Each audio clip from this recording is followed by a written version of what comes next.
दिल्ली की जो सबसे अहम बात जो महत्वपूर्ण हुँ। है, वो ये है कि यहाँ की जो विरासत है, वो हमेशा आपको सीखना सिखाती है। भूलने निस्संदेह हुए। दिल्ली को इसी इसी वजह से कहा जाता है, दिल्ली है दिलवालों की। डिग्रियाँ तो तालीम के खर्चे की रसीदें हैं, इल्म वही है जो किरदार में झलकता है। कि learning to know, learning to do, learning to live together and learning to be. आज आप देख सकते हुँ। हैं सोशल मीडिया पे रील्स हैं, आज आप देख सकते हैं किस प्रकार से नए प्रकार के ऐप हैं, जहाँ पर स्टूडेंट स्वयं जान सकता है। तो इवन एक शिक्षक के रूप में भी मेरी भूमिका फिर एक चुनौतीपूर्ण बन जाती है। हमने G20 समिट में जब भारत के पास अध्यक्षता थी, हमने बहुत अहम बात भी देखी, वसुधैव कुटुंबकम, कि आज कुटुंब। हमें एक दूसरे को, हुँ। पूरे समस्त विश्व को एक परिवार की तरह देखना है। हम भी दरिया हैं, अपना हुनर मालूम है, जिस तरफ भी चल पड़ेंगे, रास्ता हो जाएगा। आदाब, मैं हूँ आपके साथ अरसला खान और आवाज़ द वॉइस देखना शुरू कर चुके हैं आप। डॉक्टर आमना मिर्ज़ा, ये वो प्रोफ़ेसर हैं जो सिर्फ़ पढ़ाती नहीं हैं, लोगों की सोच बदलती हैं, जिन्होंने दिल्ली की विरासत बचाई है और युवा उनसे काफ़ी प्रेरित भी हैं।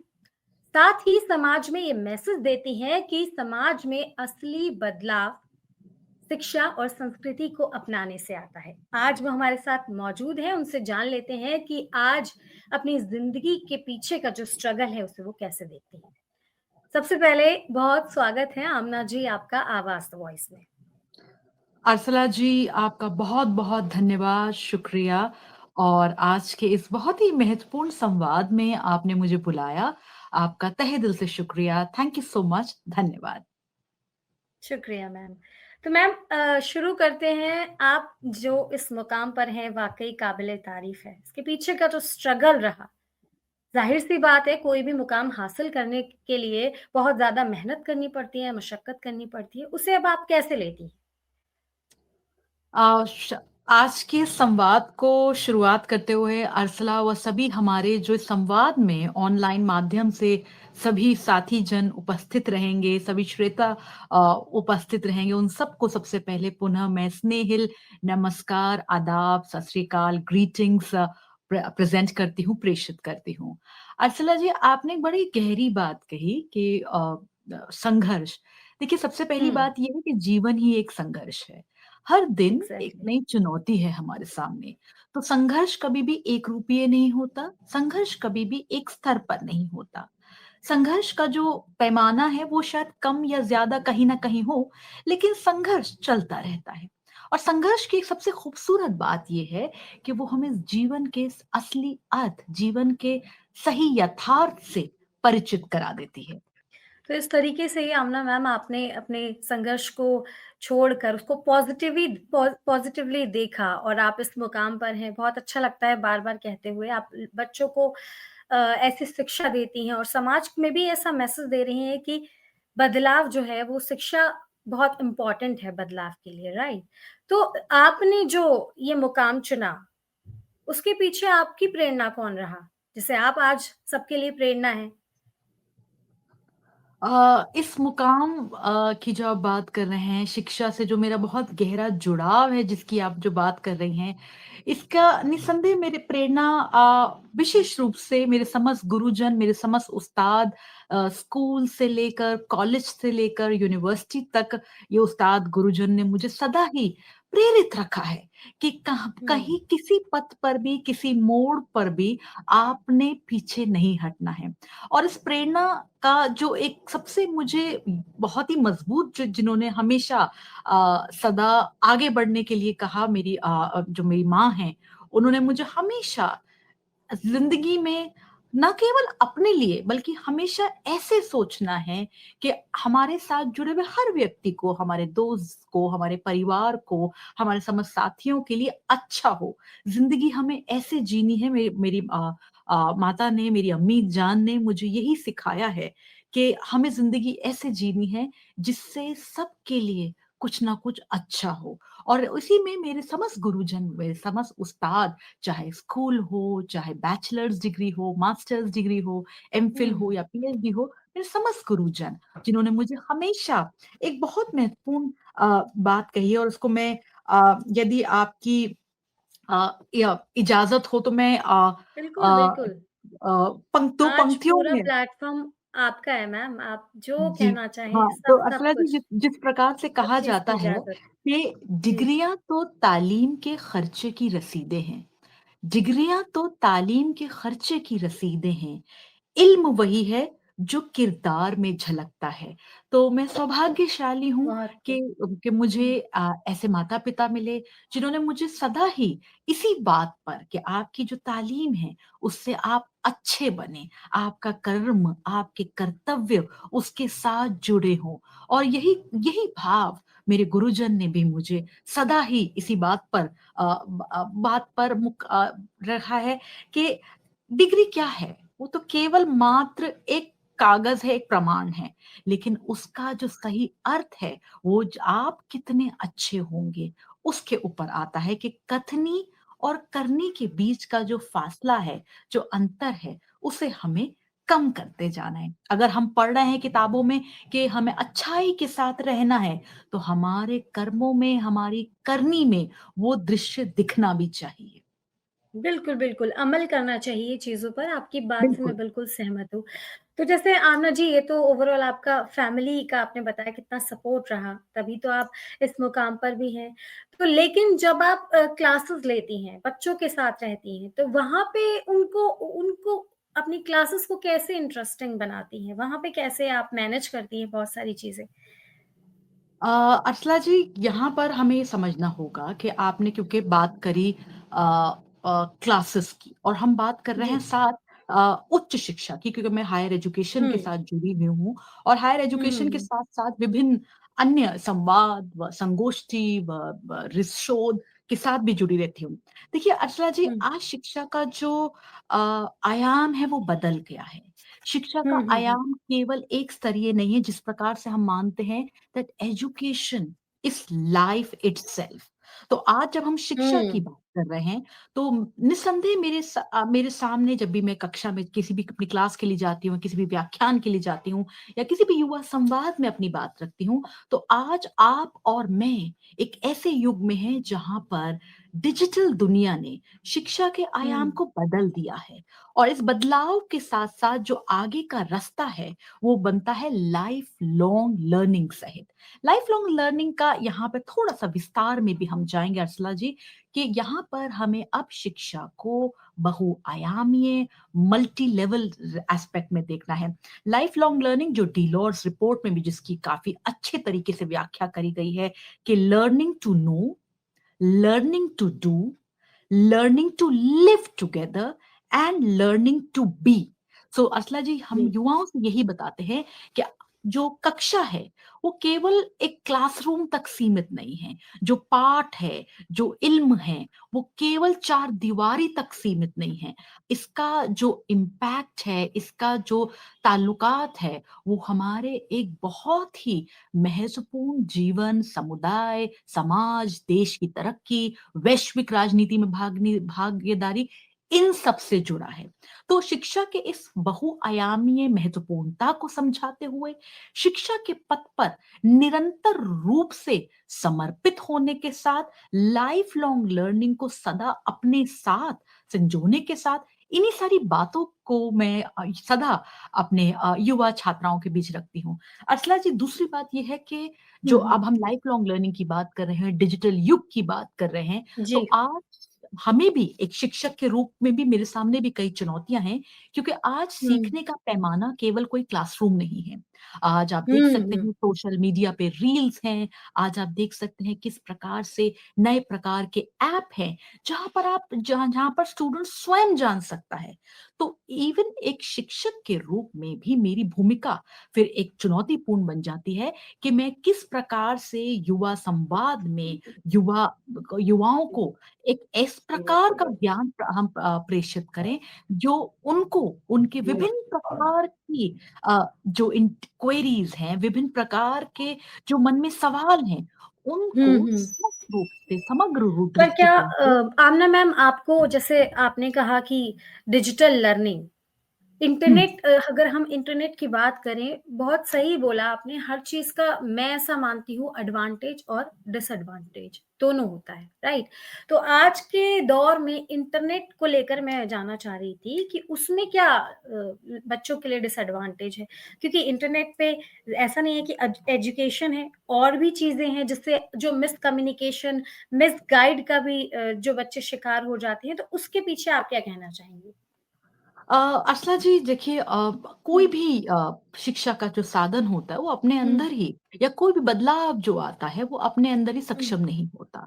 तकनीकें हुँ, हुँ, आती हैं, तकनीकें जाती हैं। तकनीक का सदुपयोग भी जो है वो मानव के हाथ में है। देखिए जब हुँ, हुँ, कोविड हुँ। समय भी आया तो आज आप और हम जी। सब लोग विभिन्न डिजिटल प्लेटफ़ॉर्म से जुड़ गए। चाहे वो शिक्षा हुँ, हो, व्यवसाय हो, हम डिजिटल प्लेटफ़ॉर्म्स का उपयोग करके उसको उसके साथ जुड़ गए। लेकिन उसने कहीं न कहीं किताबों को पढ़ने को तो पीछे नहीं छोड़ा। आज भी पुस्तक हुँ, मेले हैं, पुस्तकों के ऊपर बैठक है, संवाद हैं, चर्चाएँ हैं। तो हमेशा किसी भी कहने की बात ये है अर्सला जी कि जब भी हम हुँ, किसी भी बदलाव के साथ समन्वय बनाने का प्रयास कर रहे हैं, तो हम सबको एक प्रकार का सही बैलेंस बनाने की ज़रूरत है। और ये मनुष्य ही हुँ, आगे जाकर चाहे रोबोटिक्स हो या विभिन्न एआई हो या विभिन्न प्रकार की चीज़ें हों, उसको आगे नियंत्रित करेगा। तो नियंत्रण के लिए निस्संदेह हमें डिजिटल दुनिया को समझना है, उसके साथ आगे किस प्रकार से सही समन्वय बनेगा, उसको भी समझना है, लेकिन किसी भी प्रकार का अति जो है वो ज़रूरी नहीं है।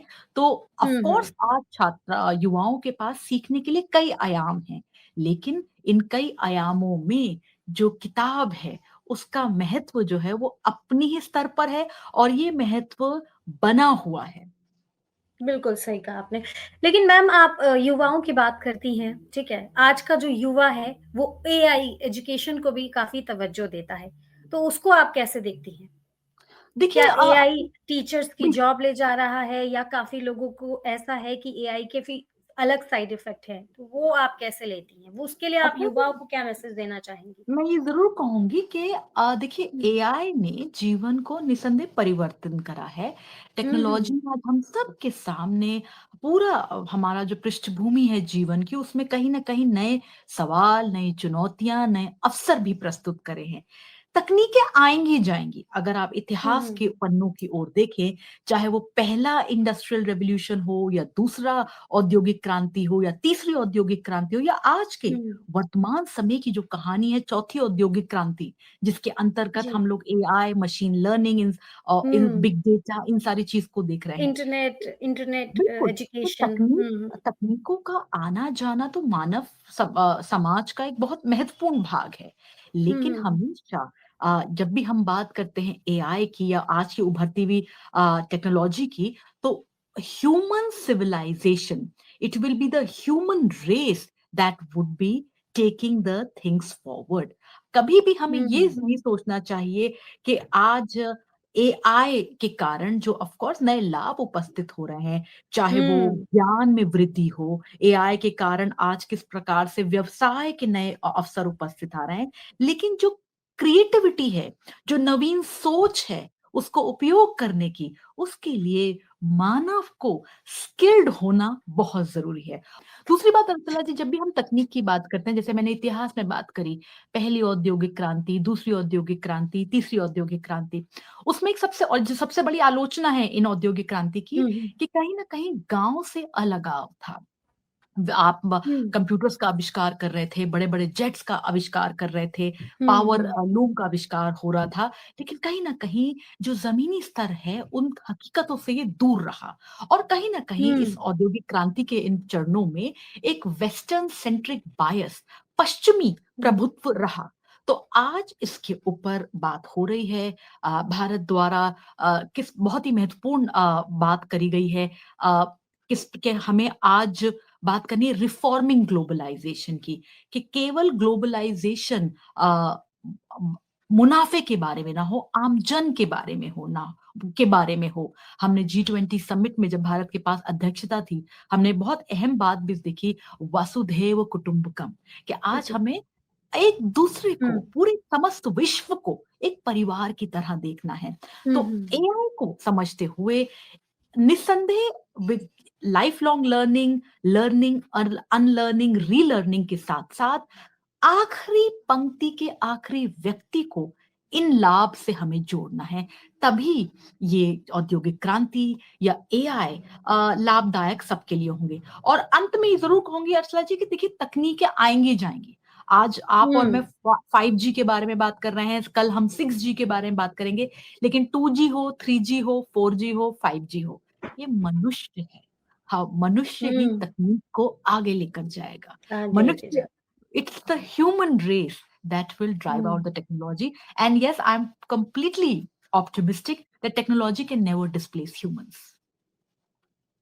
बिल्कुल सही कहा आपने, ऐसा मैं भी मानती हूँ।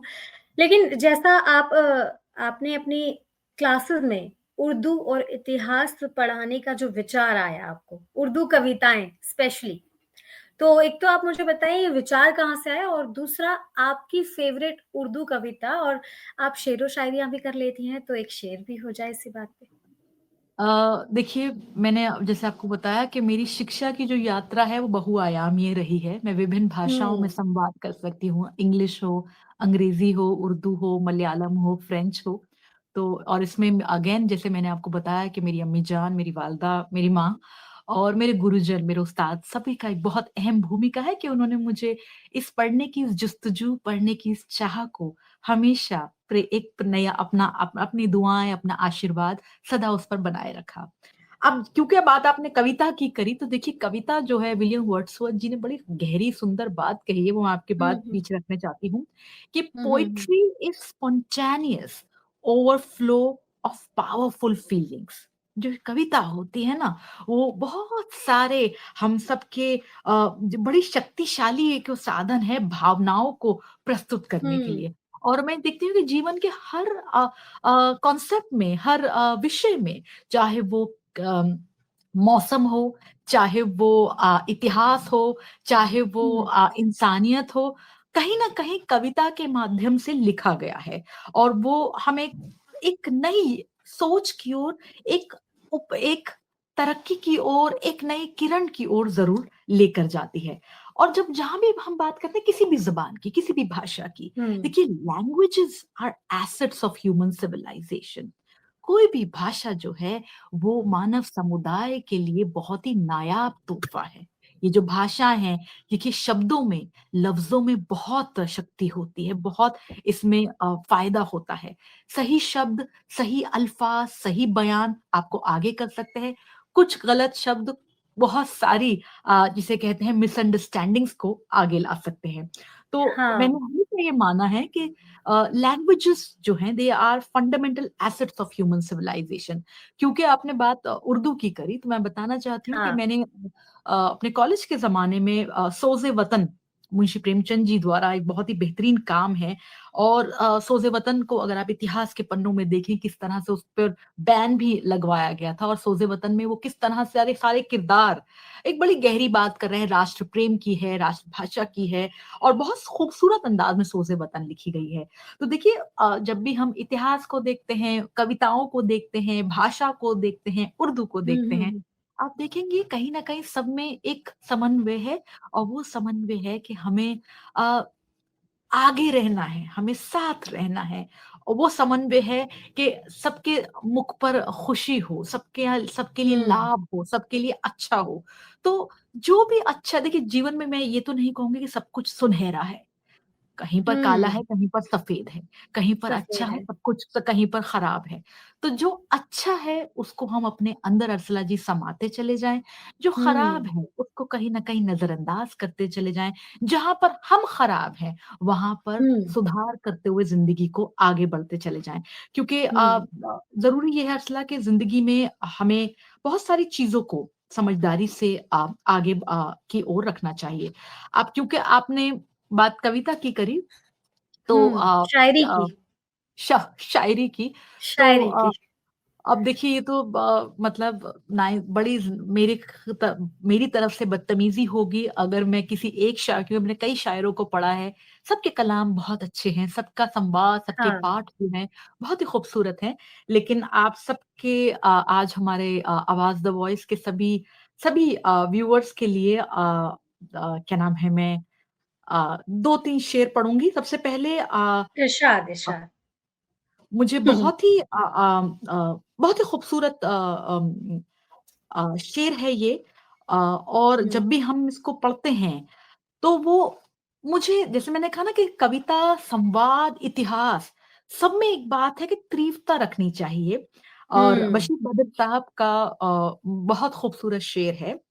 और हुँ, जब भी हम बशीर बद्र साहब को देखते हैं, तो उनकी किताब को, काम को देखते हैं, तो उन्होंने हुँ, मानव समाज के ज़िंदगी के हर पहलू के विभिन्न मायने को समझाने के लिए बहुत खूबसूरत बात रखी है। अब मैं बशीर बद्र साहब की बहुत सुंदर भी प्रस्तुति है। हम हुँ, भी दरिया हैं, हम हुँ, भी दरिया हैं, अपना हुनर मालूम है। हम भी दरिया हैं, अपना हुनर मालूम है। जिस तरफ भी चल पड़ेंगे, रास्ता हो जाएगा। तो देखिए किस तरह बहुत से खूबसूरत। एक मतलब हमारी ज़िंदगी को एक दरिया से जोड़ा है, और वो हमें बता रहा हुँ, है कि जिस तरह दरिया कहीं रुकता नहीं है, वो चलता चला ज जाता है। थोड़े शब्दों में कितनी बड़ी बात कही है। थोड़ी शब्दों में कितनी हुँ, बड़ी बात कही। और हुँ, एक मुझे जो शेर है बहुत ही मुझे पसंद है, और जब भी उसे मैं देखती हूँ, और तो हमें दिखता है कि किस तरह से हरिवंश राय बच्चन जी हों, हुँ, या क्या नाम है, अगर हम सोज़े वतन में मुंशी प्रेमचंद जी को देखें, तो किस तरह से कितनी गहराइयों से ज़िंदगी की हर बात को रखा गया है।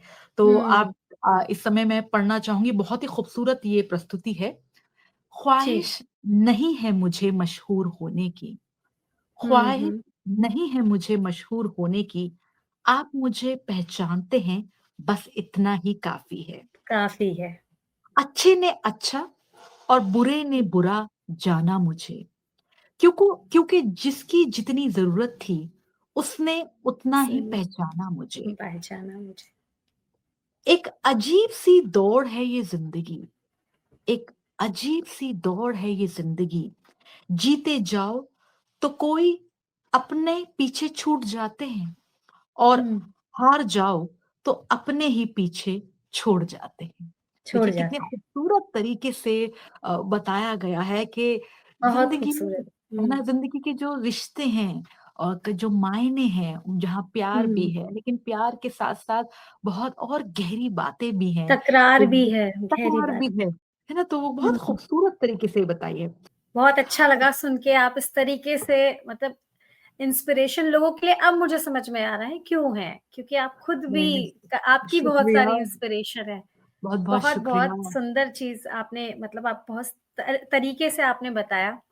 तो इसके साथ मैं ये जानना चाहूँगी, ये तो हो गई शेरो-शायरी, सब लोग इससे काफ़ी मतलब पॉज़िटिविटी भी आती है, मुझे भी इनफैक्ट बहुत पॉज़िटिविटी आती है इन सब चीज़ों को सुन कर के। लेकिन अब दिल्ली की बात करते हैं। दिल्ली दिलवालों की होती है आमना जी, आप भी जानती हैं, है ना? आपकी हमारी। आपको दिल्ली की क्या बात सबसे अच्छी लगती है? देखिए किसी भी शहर की जब हम बात करते हैं, सबसे हुँ, पहले उसकी जो विरासत है, वो बहुत महत्वपूर्ण होती है। हर शहर में, हर शहर की एक अपनी खूबी होती है, जहाँ इतिहास बहुत गहरा बात करता है। तो दिल्ली की जो सबसे अहम बात जो हुँ, महत्वपूर्ण है, वो ये है कि यहाँ की जो विरासत है, वो हमेशा आपको सीखना सिखाती है। आप हुँ, हुँ, दिल्ली में देखें जिस प्रकार से विश्वविद्यालय हैं, कॉलेजेस हैं, हुँ, स्कूलों का विस्तार है, जिस प्रकार से आज हम देखते हैं, और इस शिक्षा के विभिन्न आयामों में भी समय के साथ किस तरह से परिवर्तित हो रहा है, लर्निंग सेंटर्स हैं, नॉलेज सेंटर्स हैं।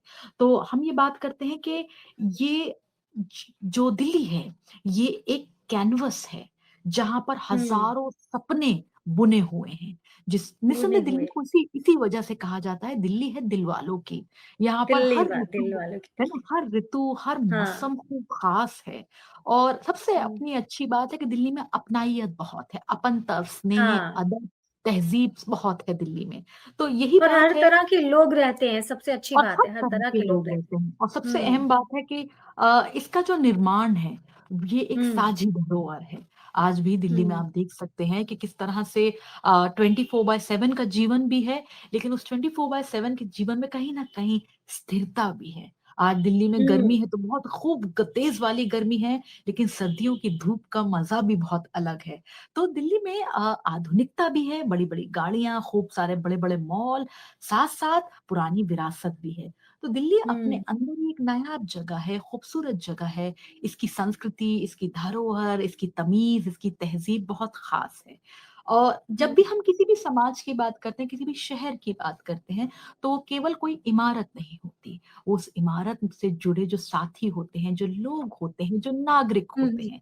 और आज हुँ, के समय में, चाहे हम किसी भी शहर की बात करें, तो न किसी भी नागरिक को अपने शहर की, जब अपने अपने शहर की, अपने अपने बहुत ही बेहतरीन वतन की, अपने बहुत ही बेहतरीन देश की धरोहर की बात आगे लेकर जानी है, तो आज देखिए इस धरोहर में हमें अपने अधिकारों के साथ-साथ अपने कर्तव्यों का भी पालन करना है। चाहे आज बिल्कुल। हम इस धरोहर की बात करें अर्सला जी, तो इसमें हमें, हुँ, जैसे हम पर्यावरण की बात करें, हुँ, खूबसूरत प्रकृति की बात करें, हुँ, खूबसूरत हुँ, बड़ी-बड़ी इमारतों की बात करें, तो आगे जाकर जो युवा पीढ़ी है, उसको भी अपना साझा कर्तव्य, हम सबकी ये ज़िम्मेदारी है कि इसे खूबसूरत रखें, इसे बहुत अच्छा रखें, खूब सारी चीज़ें सीखते रहें यहाँ पर और खूब तरक्की करें। और सबसे महत्वपूर्ण है कि कहीं पर भी ज़िंदगी के किसी भी आयाम पर भी रुके नहीं। साहिल के सुकून से किसे है इनकार? साहिल के सुकून से किसे इनकार है, लेकिन तूफ़ान से लड़ने में मज़ा और कुछ ही है। तो दिल्ली में भी कहीं न कहीं ये बात है कि यहाँ पर बहुत सारे अवसर हैं, बहुत सारी चुनौतियाँ हैं, बहुत सारी अच्छाइयाँ भी हैं, परेशानियाँ भी हैं, लेकिन यहाँ की धरोहर में आगे बढ़ते रहने की, साथ मिलकर रहने की जो बात है, वो कहीं नहीं है।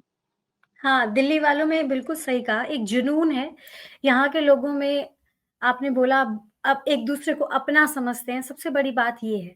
तो जाते-जाते बहुत अच्छी बात आपने कही आमना जी, लेकिन जाते-जाते मैं आपसे ये कहना चाहूँगी कि युवाओं के लिए आप क्या मैसेज देना चाहेंगी और महिलाओं के लिए भी? देखिए, जब आज हम युवाओं की बात करते हैं और दूसरे ही साथ महिलाओं की बात करते हैं, तो सबसे पहले हमें दोनों के लिए एक सबसे अहम बात है कि बी जो महात्मा गांधी जी ने कहा है, बी द जी। Change that you wish to be in the world. और दोनों के लिए बहुत अहम बात है कि आज आप जिस प्रकार के जीवन की आप संकल्पना करने की बात हुँ, कर रहे हैं कि बी द चेंज, जो बापू ने एक बहुत महत्वपूर्ण बात हम सबके बात करी हुँ, है, हम सबके समक्ष रखी है, be the change that you wish to see in the world. तो आज युवाओं के लिए, महिलाओं के लिए, देखिए हमने एम्पावरमेंट की बात कई तरीके से कर दी है। लेकिन जब आज हुँ, हम विमेन लेड डेवलपमेंट की बात कर रहे हैं, जब आज हम लोग विकसित भारत के लिए साथ जुड़े हुए हैं, तो युवा और महिला इसमें बहुत अहम भागीदार हैं। और ये भागीदारी आप तभी सुनिश्चित सकते हैं जब आप अपने कर्तव्यों का खूब पालन करें और अपने हुँ, आप को अपने कर्मों के प्रति समर्पित रखें कि अच्छे काम हुँ, से आप वो विकसित देश की नींव रखेंगे जिसकी हम सब लोग मिलकर सपना देख रहे हैं। So be the change that you wish to see in the world. और साथ-साथ जब हम हुँ, बी द चेंज की बात करते हैं और बी द चेंज के साथ ज़रूरी है अब इसका मंत्रा क्या होगा। और एक हुँ। शिक्षक होने के नाते मैं हमेशा ये बात कहती हूँ कि live as if you were to die tomorrow, learn as if you were to live forever. Mahatma लिफ्ट गांधी जी के बहुत हुँ। बहुत सुंदर शब्द हैं। बहुत-बहुत खूबसूरत आमना जी, आपने अपना ना कीमती समय दिया और जैसा कि आपने समाज में ये मैसेज फैलाया कि शिक्षा और संस्कृति आपके अंदर एक बदलाव लाती है, आपको एक अच्छा इंसान बनाती है। तभी तो दिल्ली दिलवालों की है ना? बिल्कुल, तभी तो बहुत दिल्ली दिल खूबसूरत वालों बात की। बिल्कुल, बिल्कुल। बहुत खूबसूरत बात आप कहती हैं और मैं अपने आवाज़ द वॉइस के दर्शकों से भी यही कहना चाहूँगी कि अच्छे इंसान बनने के लिए अपने जो कर्तव्य हैं, उनका पालन कीजिए और अमल कीजिए, किसी भी अच्छी चीज़ पे। तो आज के लिए सिर्फ़ इतना ही, मिलेंगे फिर किसी दूसरे मेहमान के साथ, तब तक के लिए आप भी आवाज़ द वॉइस को सब्सक्राइब कर लें और